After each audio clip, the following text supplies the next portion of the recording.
സുഹൃത്തുക്കളായ കസ്റ്റംസ് ഉദ്യോഗസ്ഥരാരെങ്കിലും തൊട്ടടുത്തുണ്ടോ? നമുക്ക് ആരും ഇപ്പോൾ കാണുന്നില്ല. ഇപ്പോൾ ഉള്ളത് നാട്ടുകാരൊക്കെയാണ് ഈ ഭാഗത്ത് ഉള്ളത്, നാട്ടുകാരാണ്. ഒപ്പം തന്നെ പോലീസ് ഇക്കാര്യത്തിൽ കൂടുതൽ വിവരങ്ങൾ പുറത്തുവിടുന്നും ഇല്ല. എന്തായാലും നമുക്ക് നാട്ടുകാരുടെ അടക്കം പ്രതികരണം തേടേണ്ടതുണ്ട്. ഇത് എപ്പോഴാണ് ഇത് അറിഞ്ഞത്? 6:30 ആയപ്പോഴാണ് അറിഞ്ഞത്.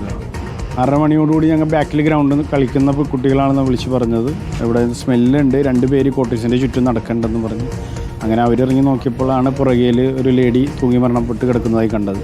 അങ്ങനെ ഞങ്ങൾ എല്ലാവരും കൂടി വന്ന് കണ്ടപ്പോൾ മരണപ്പെട്ടത് കണ്ട് അങ്ങനെ നേരെ സ്റ്റേഷനിൽ റിപ്പോർട്ട് ചെയ്യും. ഒരു 5-10 മിനിറ്റിനുള്ളിൽ പോലീസുകാർ എത്തി. പുള്ളി അഡീഷണൽ കമ്മീഷണറാണ് GSTയുടെ, എറണാകുളത്താണ് വർക്ക് ചെയ്യണത്. 1.5 വർഷത്തോളം ഇവിടെ താമസിക്കുന്നത്. പെങ്ങളും അമ്മയാണ് കൂടെ ഉള്ളത്. അതിൽ പെങ്ങളുടെ ബോഡിയുണ്ട്, സാറിൻ്റെ ബോഡി ഫ്രണ്ടിൽ ആണ്. അതിന് അമ്മയുടെ ബോഡി നമുക്ക് കണ്ടിട്ടില്ല. ഇനി വാതിൽ തുറന്ന് ഫോറൻസിക് വരാൻ വെയിറ്റ് ചെയ്തുകൊണ്ടിരിക്കുകയാണ്. അപ്പോൾ അതിന് ശേഷം നമുക്ക് ഉള്ളിൽ എന്താണ് അവസ്ഥ എന്നുള്ളത് അറിയാൻ പറ്റുള്ളൂ. നാളെ ഇവർ ഇവിടെ താമസിക്കില്ല. 1.5 കൊല്ലം. ഇവർ മറ്റേ അമ്മയും പെങ്ങളും വന്നിട്ടൊരു 3-4 മാസം ആവുന്നത്. അദ്ദേഹം മാത്രമാണ് ഇവിടെ താമസിച്ചിരുന്നത്? ആദ്യമേ അദ്ദേഹം മാത്രമായിരുന്നു. പെങ്ങളും അമ്മയും വന്നിട്ട് 3 മാസം. പരിസരത്തുള്ളവരോടൊക്കെ ഇവർ സംസാരിക്കുമായിരുന്നു? അങ്ങനെ അവർ ജാർഖണ്ഡുകാരാണ്, അതുകൊണ്ട് സംസാരിക്കൽ കുറവാണ്. ഭാഷാപരമായ തടസ്സങ്ങൾ. വേറെ ആരും അങ്ങനെ ലോക്കലാരും. കസ്റ്റംസ് ഉദ്യോഗസ്ഥർ ഒന്ന് പരിശോധിച്ചായിരുന്നു ഇവിടെ, അപ്പോഴാണ് പറഞ്ഞത്. കസ്റ്റംസ് അവർ 4 ദിവസം ലീവ് അപ്ലൈ ചെയ്ത് ജാർഖണ്ഡ് പോകണം, എന്തൊരു കേസുമായി പെങ്ങളുടെ കേസുമായി ബന്ധപ്പെട്ട് പോകണം എന്നുള്ളത് പറഞ്ഞ് ലീവ് അപ്ലൈ ചെയ്തിട്ടുണ്ടായിരുന്നു. അപ്പോൾ 4 ദിവസം കഴിഞ്ഞ് 8 ദിവസമായിട്ടും ആളെ കാണാണ്ടായി. ഫോൺ സ്വിച്ച് ഓഫും ആയതിനാൽ അവർക്ക് വിളിച്ചിട്ട് കിട്ടുന്നതും ഇല്ലാത്തത് കൊണ്ട് അവരന്വേഷിച്ച് വന്നപ്പോഴാണ് ഇങ്ങനെ ഒരു സംഭവം നടന്നതായിട്ട് കണ്ടത്. എന്തായാലും ഫോറൻസിക് ഉദ്യോഗസ്ഥർ ഇവിടെ സ്ഥലത്തെത്തിയിട്ടുണ്ട്. ഒപ്പം തന്നെ ഇപ്പോൾ ഇവിടെ കൗൺസിലറുണ്ട്. എങ്ങനെയാണ് ഇത് അറിഞ്ഞത്? ഞാനറിഞ്ഞത് നമുക്കിപ്പോൾ നമ്മുടെ ഇവിടുത്തെ അയൽവാസി ഇങ്ങനെ വിളിച്ചിട്ട് ചോദിച്ചു, ഇങ്ങനെ കേട്ടു ക്രൈംബ്രാഞ്ചിന് ഇങ്ങനെ ഒരു വന്നിട്ടുണ്ട്, ഇങ്ങനെ ഒരു വിളി വന്നു.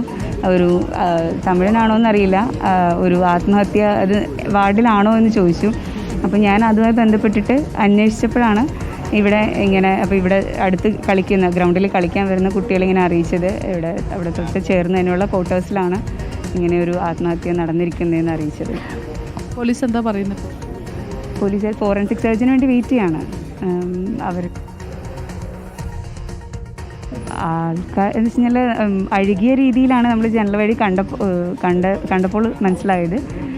ബാക്കി ഇനി നമുക്ക് ആളതാണെന്ന്, പിന്നിലുള്ളത് സഹോദരിയാണെന്ന് ഉള്ളത് ഉറപ്പായി. കാരണം ഇവർ പുറത്ത് ആരുമായിട്ട് അങ്ങനെ കണക്ഷനൊന്നും ഇല്ലാത്തതുകൊണ്ടിട്ടും ഡോർ ലോക്ക്ഡ് ആയതുകൊണ്ടും അവർ 3 പേര് അതിൽ 2 പേര് എന്തായാലും അവർ തന്നെ ആയിരിക്കാം, അല്ലാതെ വേറൊരാൾ വരാൻ സാധ്യതയില്ല.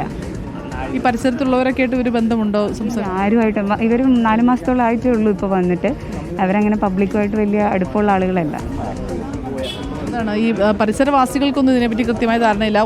കസ്റ്റംസ് ഉദ്യോഗസ്ഥർ ഇതിൽ ഇപ്പോൾ സംസാരിക്കാൻ തയ്യാറുമല്ല. എന്തായാലും പോലീസ് പറയുന്നതനുസരിച്ച് ഈ മൃതദേഹം ഈ കസ്റ്റംസ് ഉദ്യോഗസ്ഥർ എത്തിയ ശേഷമാണ് ഇങ്ങനെ ഒരു മരണം സംഭവിച്ചതായി അറിയുന്നത്. ഈ ദുർഗന്ധം വമിച്ചതിനെ തുടർന്ന് പോലീസിൽ വിവരം അറിയിക്കുകയായിരുന്നു. അങ്ങനെ പോലീസ് എത്തി ഇവിടെ പരിശോധിച്ചപ്പോഴാണ് ഈ 2 കിടപ്പുമുറിയിലായി തൂങ്ങി മരിച്ച നിലയിൽ ഈ സഹോദരൻ്റെയും സഹോദരിയുടെയും മൃതദേഹം കണ്ടെത്തിയത്. ഇന്നിവിടെ അവരുടെ പ്രായമായ അമ്മയുണ്ട്. അമ്മ ഒരു 80 വയസ്സിനടുത്ത് പ്രായമുള്ളതാണെന്നാണ് നമ്മൾ അറിയാൻ സാധിക്കുന്നത്. എന്തായാലും അമ്മ ഇവിടെ ഉണ്ടായിരുന്നോ എന്നുള്ള കാര്യത്തിൽ സ്ഥിരീകരണം ഉണ്ടാകേണ്ടതുണ്ട്. എന്തായാലും വീട് തുറന്ന് പരിശോധിച്ചാൽ മാത്രമേ അക്കാര്യം അറിയാൻ സാധിക്കുകയുള്ളൂ. ഫോറൻസിക് വിദഗ്ധർ നമുക്ക് ഇതുവരെ ലഭിക്കുന്ന വിവരങ്ങൾ അനുസരിച്ച് സൈഫുനിസ കഴിഞ്ഞ 2 ആഴ്ചയായിട്ട് ഇദ്ദേഹം ജോലിക്ക് പോയിരുന്നില്ല. ഈ അഡീഷണൽ കസ്റ്റംസ് കമ്മീഷണർ എന്ന് പറയുന്നത് ആൾ ജാർഖണ്ഡ് സ്വദേശിയാണ്. സഹോദരി വന്നിട്ടും അമ്മ വന്നിട്ടും 3-4 മാസമേ ആവുന്നുള്ളൂ. 1.5 വർഷത്തോളമായി ഇതേ ക്വാർട്ടേഴ്സിൽ തന്നെ താമസിക്കുകയാണ്. എന്താണ് സംഭവം എന്നറിയില്ല. ഒരു ദുരൂഹതയുണ്ട് എന്ന് തന്നെയാണ് നമ്മൾ മനസ്സിലാക്കുന്നത്. കാരണം മരിച്ചിരിക്കുന്നത് കസ്റ്റംസിൻ്റെ എറണാകുളത്തെ അഡീഷണൽ കമ്മീഷണറാണ്. സഹോദരിയുടെ എന്തോ ഒരു ആവശ്യത്തിന് ജാർഖണ്ഡിലേക്ക് പോകാൻ വേണ്ടി ലീവ് എടുത്തതാണ് 4 ദിവസത്തെ. പക്ഷേ 8 ദിവസമായിട്ടും കാണാത്തത് കൊണ്ടാണ് അന്വേഷണം ആരംഭിച്ചത്. പക്ഷേ വീടിനുള്ളിൽ നിന്നും ദുർഗന്ധം വമിച്ചപ്പോൾ മാത്രമാണ് ഈ വീട്ടിനുള്ളിൽ തന്നെ ഉണ്ട് എന്നുള്ള വിവരം അറിഞ്ഞത്. എല്ലാ ഡോറുകളും അകത്തുനിന്ന് ലോക്ക് ചെയ്തിരിക്കുകയാണ് അല്ലേ സൈഫുനിസ? അതെ അരുൺകുമാർ, എല്ലാ ഡോറുകളും അകത്തുനിന്ന് ലോക്കാണ്. പോലീസിനകത്തേക്ക് കയറാൻ കഴിയില്ല. എന്തായാലും പോലീസ് വീടിന് ചുറ്റും സീൽ ചെയ്തിട്ടുണ്ട്.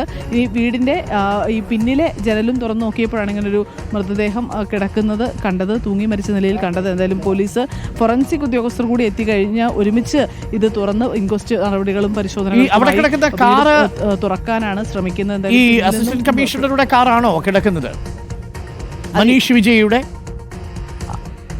അസിസ്റ്റന്റ് കമ്മീഷണർ കാർ അസിസ്റ്റന്റ് കമ്മീഷണറുടെ കാറാണെന്നാണ് മനസ്സിലാക്കുന്നത്. കാരണം ഇത് കുറച്ച് ദിവസമായി എടുക്കാതെ കിടക്കുന്നൊരു കാറ് പോലെ തന്നെ ഉണ്ട്. പൊടിയൊക്കെ പിടിച്ച് കുറച്ച് ദിവസമായി ഇത് എടുത്തിട്ടില്ല.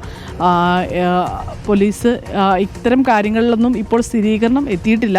ഈ മരിച്ചത് ആരൊക്കെയാണ്, എത്ര മൃതദേഹങ്ങൾ അകത്തുണ്ട് എന്നുള്ള കാര്യത്തിൽ പോലീസ് ഇപ്പോൾ സംശയം പ്രകടിപ്പിക്കുന്നുണ്ട്. എന്തായാലും ഒരു കൂട്ട ആത്മഹത്യയാണ് എന്ന നിഗമനത്തിലേക്കും എത്താൻ സാധിച്ചിട്ടില്ല എന്ന് വേണം എനിക്ക് തോന്നുന്നത്. 2 മൃതദേഹങ്ങൾ ഇപ്പോൾ കണ്ടെത്തിയിട്ടുണ്ട്. ഒരു മൃതദേഹം ഉണ്ടോ എന്നുള്ള ഉറപ്പില്ല. 3 പേർ താമസിച്ചിരുന്ന വീടാണ്. അതുകൊണ്ട് തന്നെ അത്തരം കാര്യങ്ങളിലും കൂടെ പോലീസിന് സ്ഥിരീകരണം ഉണ്ടാകേണ്ടതുണ്ട്. ഇൻക്വസ്റ്റ് നടപടികൾക്ക് ശേഷമാകും മൃതദേഹം ആശുപത്രിയിലേക്ക് അടക്കം മാറ്റുക. ഈ സൈഫുനിസ, നിലവിൽ പോലീസ് ഈ വാതിൽ തുറക്കാനുള്ള ശ്രമം നടത്തുന്നുണ്ടോ? ഫോറൻസിക്കാർ എത്തിയിട്ടില്ലേ ഇതുവരെയും? ഫോറൻസിക് ഉദ്യോഗസ്ഥർ എത്തിയിട്ടില്ല. അത്തരം ശ്രമങ്ങൾ പോലീസ് തുടക്കത്തിൽ നടത്തിയിരുന്നു. പക്ഷേ ഇത് മുൻപിൽ നിന്നും പിന്നിൽ നിന്നും എല്ലാം തന്നെ വീട് പൂട്ടിയിരിക്കുന്നതുകൊണ്ട് തന്നെ ലോക്ക് തകർത്ത് തുറക്കുക എന്നുള്ളത് പ്രായോഗികമല്ല. കാരണം പോലീസിന് ഈ ഫോറൻസിക്കിൻ്റെ വിരലടയാളം അടക്കമുള്ള കാര്യങ്ങളെല്ലാം തന്നെ എടുക്കേണ്ടതുണ്ട്. അത്തരം കാര്യങ്ങളെല്ലാം നടക്കേണ്ടതുണ്ട്. പോലീസിന്റെ ഭാഗത്ത് നിന്ന് അങ്ങനെ ഒരു ആക്ഷൻ ഇതുവരെ എടുത്തിട്ടില്ല. എന്നാലും ഫോറൻസിക് ഉദ്യോഗസ്ഥർ പരിശോധനകളെല്ലാം തന്നെ നടക്കുക. ജനൽ തുറന്നു കിടക്കുകയായിരുന്നു. പക്ഷേ ജനൽ നമുക്ക് കാണാൻ കഴിയില്ല. കാരണം അതിനകത്ത് ഈ മോസ്കിറ്റോ നെറ്റ് ഉണ്ട്. അതുകൊണ്ട് മോസ്കിറ്റോ നെറ്റ് കഴിഞ്ഞ് കർട്ടനും കഴിഞ്ഞാണ്. അതുകൊണ്ട് അകത്ത് നമുക്ക് കാണാൻ കഴിയില്ല. പക്ഷേ പോലീസ് അത് അകത്ത് മൃതദേഹമുണ്ട് എന്ന് സ്ഥിരീകരിച്ചിട്ടുണ്ട്. പക്ഷെ നമുക്കത് ആ രീതിയിൽ കാണാൻ കഴിയില്ല. ഈ മോസ്കിറ്റോ നെറ്റും അതിനുശേഷം ഈ കർട്ടനും ഉണ്ട്. ജനലുകൾ തുറന്ന് കിടക്കുകയായിരുന്നു. നമുക്ക് ജനലിൻ്റെ കുറ്റി തുറന്നിട്ട കുറ്റികൾ കാണാം. നമുക്കിവിടെ ലോക്ക് ചെയ്താണ് താഴെ കുറ്റികളൊക്കെ ഇട്ടിരിക്കുന്നത്. ഓക്കെ, അപ്പോൾ ജനലുകൾ ഒരുപക്ഷെ തുറന്നു കിടന്നിട്ടുണ്ടാവാം, ആത്മഹത്യയാവാം എന്ന് കരുതുന്നു.